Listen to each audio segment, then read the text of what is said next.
This poem is titled Sexual Maturity. Some of y'all might not like what you're about to hear, but some of y'all need to hear this. So listen up. Some people aren't being sexually satisfied by their husbands or wives.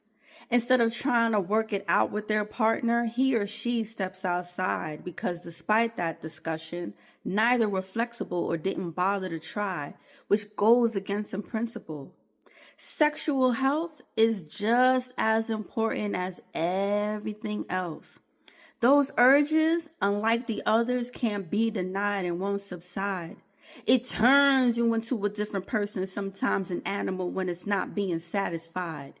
Your mood shifts, your body gets stiff. There's a list of things that become affected when those feelings are neglected. It feeds the sexual beast that lies.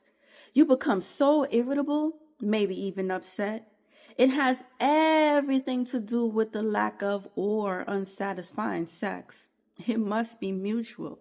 And just like how everything else in life changes, so might one's sexual preferences as one ages. Sometimes you might want to be on top and sometimes you might want to be on the bottom, especially if you've been together for some time. Unless this area doesn't carry a high percentage, therefore, a lack of dick or a lack of pussy is just fine. But what about the other person? Dealing with the woes of sexual frustration because there are way too many feel-good hormones being confined. The neurochemical cocktail released during an orgasm makes us more connected and aligned, which can make your toes curl as the energy travels up the central area of your spine up to the crown, relaxing your mind. So tell me, when have you stopped and started feeling yourself to the point where your fantasy has become conceptualized? That applies if it applies, but if it doesn't, then let it fly.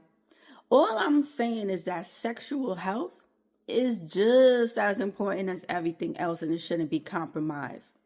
This here is a general warning because some people would rather lose you over a slice and say, fuck the rest of the pie.